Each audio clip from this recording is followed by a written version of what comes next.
Hello everyone, कैसे हो आप सब। आई होप आप सभी अच्छे होंगे। तो जैसा कि मैंने आप सभी को अपडेट दे दिया है, जैसे ही जेएसएससी के ऑफिशियल वेबसाइट में आंसर की जारी हुई है, वैसे ही मैंने आप सभी को जो है अपडेट प्रोवाइड कर दिया है। इतनी लेट नाइट पर भी मैं आप सभी के लिए जो अपडेट है वो टाइम टू टाइम लाती रहती हूँ। तो प्लीज़ आप चैनल को सब्सक्राइब किए बिना मत जाइएगा और प्लीज़ वीडियो को एंड तक ज़रूर देखा करें। चैनल सब्सक्राइब ज़रूर करें, शेयर ज़रूर करें, ठीक है। यहाँ पर मैं आप सभी को एक और अपडेट देना चाहूँगी आंसर की से रिलेटेड। जिस तरह से आप सभी को पता है जेएसएससी सीजीएल एग्ज़ाम 21 और 22 तारीख को कंडक्ट कराया गया और उसके बाद बहुत सारे मैटर निकल के सामने आए, जहां एक पक्ष का कहना है कि पेपर लीक हुआ है, सील टूटा हुआ मिला है, बहुत सारी चीज़ें देखने को मिली है प्रूफ के साथ, जहां पर कैंडिडेट अपनी बातें रख रहे हैं। पूरी दुनिया को पता है, कहने का ये मतलब है झारखंड में पूरे कैंडिडेट को पता है, टीचर्स को पता है, यहाँ तक कि झारखंड सरकार को भी पता होगा, क्योंकि जब आम जनता को पता है तो सरकार तक ये बातें ज़रूर गई होगी या जेएसएससी के आयोग तक जरूर गई होगी, आयोग के कार्यालय तक जरूर गई होगी। और यहाँ पर आप सभी को मैंने ये भी बताया था कि जो जेएसएससी के ऑफिशियल कार्यालय में जो है, आप सभी ने देखा होगा कि कल जो आंदोलन हुआ था, कल जो जमाव हुआ था कैंडिडेट का, और वो जो जमाव था वो प्रूफ को लेकर था। जेएसएससी ने जिस तरह से प्रेस कॉन्फ्रेंस में, यानी कि जेएसएससी के अध्यक्ष प्रशांत कुमार सर ने जिस तरह से प्रेस कॉन्फ्रेंस में कहा था कि गड़बड़ी जैसी कोई भी जो मामले हैं, कोई भी सबूत उन तक नहीं पहुंची है, तो इस चीज़ को लेकर जो कैंडिडेट है कल जेएसएससी कार्यालय गए थे और उन्होंने सबूत भी सौंपा था। और यहाँ तक कि उनको आश्वासन भी दिया गया था कि सोमवार तक का टाइम मांगा गया है जेएसएससी की तरफ से कि सोमवार तक कोई ना कोई अपडेट यहाँ पर आ जाएगी। आप सभी के जो सबूत है वो सारी चीज़ें वहाँ पर रखी गई, बातें सुनी गई हैं और उन सब पे विचार करके सोमवार को कुछ देखने को मिल सकता है। इस बीच उनका मांग ये भी था कि आंसर की को अभी जारी नहीं किया जाए, जब तक कि आप सभी जो है इन सारी सबूतों को देख ले, परख ले, उसके बाद आप सभी सोमवार को जैसे ही कोई आदेश आप सभी की तरफ से आता है तब तक आंसर की को जारी नहीं किया जाए। बट यहाँ पर आयोग ने अपने प्रेस कॉन्फ्रेंस में भी कहा था कि जो आंसर की है वो कल रिलीज हो जाएगी, यानी कि आप सभी को पता है कि बुधवार को प्रेस कॉन्फ्रेंस हुई थी और उनका कहना था कि गुरुवार के दिन जो है आंसर की जारी हो जाएगी। इसी तरह आंसर की लेट नाइट जारी की गई है, 11 बजे के आसपास की गई है और मैंने अपडेट दे दिया है। और जो ऑफिशियल नोटिस थी आंसर की से रिलेटेड वो मैंने कम्युनिटी पोस्ट में भी शेयर किया, तो प्लीज़ आप वीडियो ज़रूर देखें। यहाँ पर आयोग ने इतनी जल्दी सारी चीज़ों को मैंने आपको बता दिया क्या क्या हुआ इस बीच, और सारी चीज़ों को देखते हुए आयोग के पास पुख्ता सबूत मिलते हुए भी यहाँ पर आयोग ने जो है जैसा उन्होंने कहा था वैसा ही किया है और यहाँ पर आंसर की में भी गड़बड़ी निकलकर सामने आई है। जी हाँ, आंसर की में भी गड़बड़ी है। मैंने आंसर की जब मैं खुद फर्स्ट टाइम आप सभी के लिए अपडेट दे रही थी, उसी टाइम मैं भी फर्स्ट टाइम जो है रीड कर रही थी आप सभी को बताने के साथ साथ, तो मैंने भी नोटिस किया और मैंने उस चीज़ को एक लाइन सरप्राइजम वहाँ पर बोला भी है कि जो आंसर की है उसमें सिर्फ जो है 21 तारीख वालों का पेपर 2 में सिर्फ हिंदी ही पूछा गया था लगता है, ठीक है। तो वहाँ पर जो आपने नोटिस किया हो या नहीं किया हो, मैंने किया था और मैंने एक लाइन बोला भी था कि सिर्फ 21 तारीख का जिनका एग्जाम था उसमें पेपर 2 का सिर्फ लगता है हिंदी ही था, ठीक है। और यहाँ पर जैसा कि आप सभी को मैं बता दूं आंसर की में जो है आपको देखने को क्या मिलेगा वो मैं आपको दिखाना चाहूँगी। यहाँ पर जेएसएससी के ऑफिशियल वेबसाइट में हूँ, आप सभी को जिनको नहीं पता, क्योंकि लेट नाइट ये अपडेट चालू हुआ है तो आप सभी को क्लियर नहीं होगा, तो यहाँ पर आप देख सकते हो, यहाँ पर जेएसएससी सीजीएल का आंसर की जारी कर दिया गया है और आंसर की चैलेंज यानी कि ऑब्जेक्शन से रिलेटेड जो डेट है वो भी प्रोवाइड कर दी गई है। वो सारी चीज़ें ऑलरेडी मैंने क्लियर कर दी है, वीडियो आप जरूर देख रहे हैं और उस वीडियो की जो लिंक है वो मैं डिस्क्रिप्शन में दे दूंगी, तो वहाँ से भी आप जाकर चेक कर सकते हो। तो यहाँ पर जो आंसर की है उसे हम चेक करेंगे क्या है गड़बड़ी। तो यहाँ पर आपको क्लिक कर लेना है, यहाँ पर देख सकते हो जो आंसर की है वो जारी हो चुका है और सारी चीज़ें मैंने बता दी किस तरह से आपको चेक करना है। तो यहाँ पर आपको मैं पेपर 2 में ले जाती हूँ। पेपर 1 आपको दिख रहा है 21 तारीख का यहाँ पर जारी हो चुका है, सब्जेक्ट कोड 02, ठीक है, लैंग्वेज पेपर।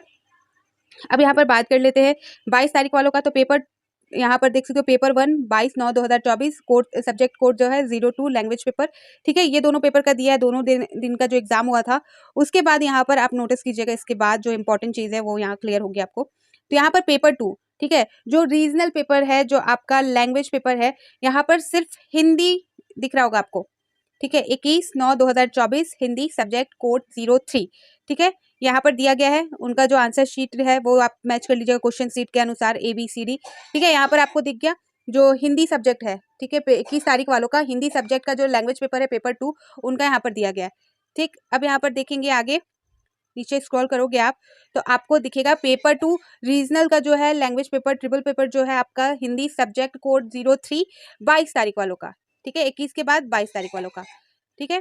उसके बाद इसके बाद आप स्क्रॉल करते जाओगे नीचे तो यहाँ पर सीधे स्टार्ट हो जाता है आपका 22 तारीख वालों का ही जो रीजनल पेपर होता है पेपर 2 सब्जेक्ट कोड 04 खोटा का, ठीक है, यहाँ पर जो है 21 तारीख का इसके बाद से कोई भी अपडेट नहीं है पेपर 2 को लेकर।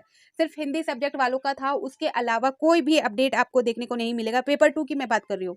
ठीक है, पेपर 2 के रिगार्डिंग यहाँ पर 22 वालों का पेपर आपको दिख रहा है, देख सकते हो आप। पेपर 2 22 तारीख का है, इंग्लिश सब्जेक्ट कोड यहाँ पर 05। ठीक है, इसी तरह पेपर 2 का सारे जो रीजनल पेपर है, जो लैंग्वेज पेपर है, वो आपके यहाँ पर सब्जेक्ट कोड के साथ साथ जो है मौजूद है। लेकिन 21 तारीख वालों का जो है रीजनल पेपर का यहाँ पर जो भाषा संबंधित, जो क्षेत्रीय भाषा संबंधित पेपर होते हैं, जिसका सिलेक्शन किया जाता है, सब्जेक्ट संबंधित जो पेपर होते हैं, पेपर 2 में यहाँ पर किसी का भी अपडेट नहीं है हिंदी के अलावा। ठीक है, यहाँ पर आप जितना स्क्रॉल करोगे आपको कहीं पर भी नहीं दिखेगा पेपर 2 21 तारीख वालों का। सिर्फ 21 तारीख वालों का जो है पेपर 2 सिर्फ हिंदी यहाँ पर पब्लिश किया गया। तो ऐसा क्यों किया गया है, इतनी हड़बड़ी में क्यों जारी किया गया है आंसर की, पता नहीं आयोग क्या करना चाहता है, समझ नहीं आता। आयोग के पास सारी चीज़ें होते हुए भी उन्होंने, पहली बात, सारी चीज़ें उनको पता है। प्रेस कॉन्फ्रेंस में भी उनको कुछ ना कुछ अंदेशा हो चुका था। साथ ही कैंडिडेट ने जो है उन तक अपनी प्रॉब्लम भी रखी है, अपने जो साक्ष्य भी रखे, उसके बावजूद उन्होंने आंसर की जारी भी किया, तो उसमें भी गड़बड़ी देखने को मिल रहा है। ठीक है, तो यहाँ पर हर कदम पे कोई ना कोई यहाँ पर प्रॉब्लम देखने को मिल रही है। एक प्रॉब्लम पे बात करें तो यहाँ दूसरी प्रॉब्लम खड़ी हो जाती है। तो यहाँ पर देख सकते हो 22 तारीख वालों का यहाँ पर सारा अपडेट दिया हुआ है पेपर 2 का, लेकिन 21 तारीख वालों का यहाँ पर हिंदी के अलावा कोई भी अपडेट देखने को नहीं मिलेगा। लास्ट में आपको जो है मैं पेपर 3 दिखा दूंगी। लास्ट में जो पेपर 3 है वो जारी हुआ है 21 तारीख वालों का और 22 तारीख वालों का भी। लेकिन पेपर 2 जो है 21 तारीख को जिनका एग्जाम था, यानी कि 21 सितंबर को, उनका हिंदी के अलावा किसी भी सब्जेक्ट का जारी नहीं किया गया इस आंसर की में। ठीक है, तो इसका भी अब जवाब यहाँ पर आयोग से अलग से मांगना पड़ेगा। तो यहाँ पर जैसा कि देख सकते हो, या तो आयोग थोड़ा टाइम लेकर आंसर की सही तरीके से जारी करती। यहाँ पर इनको इतनी हड़बड़ाहट किस बात की है समझ में नहीं आ रहा। एग्जाम लेने में भी हड़बड़ाहट, फिर उसका परिणाम जारी करने में भी हड़बड़ाहट, रिजल्ट अनाउंस करने में भी हड़बड़ाहट। ठीक है, तो ये सारी चीज़, लेकिन श्रेय लेने में यहाँ पर सरकार आगे हो जाती है। ठीक है, तो यहाँ पर आप देख सकते हो, लास्ट में आप सभी को दिखा दूँ, ऑलरेडी मैंने जो अपडेट दिया था उसमें मैंने आप सभी को सारी चीज़ें क्लियर की है, तो वहाँ पर आपको दिख गया होगा। यहाँ पर आप देख सकते हो paper 3 general knowledge subject code 1, date जो है 21/9/2024।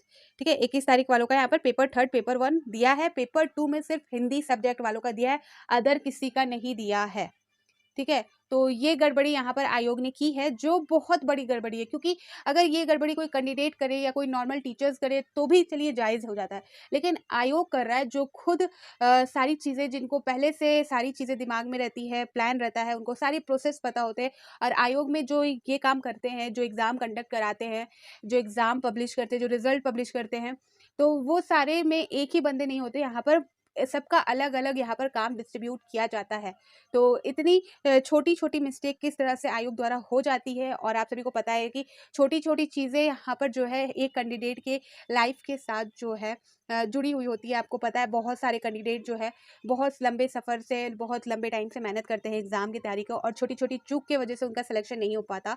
तो ये सारी चीज़ें कब आयोग समझेगा, कब झारखंड सरकार ये इस चीज़ को समझेगी, और कब अपने जो कामकाज है उसमें सुधार करेगी। तो ये गड़बड़ी थी जो आप सभी को यहाँ पर नोटिस करानी थी, क्योंकि बहुत लोगों को नहीं पता, देर रात ये आंसर की जारी हुआ है, सुबह वो देखेंगे आनन फानन में, वो अपना चेक करेंगे और उनको अपना सब्जेक्ट नहीं मिलेगा, जिस वजह से वो जो है थोड़ा पैनिक हो जाएंगे। तो यहाँ पर मैं आपको पहले ही क्लियर कर रही हूँ कि ये खुद जो फॉल्ट है ये आयोग की तरफ से जारी की गई आंसर की में ही है।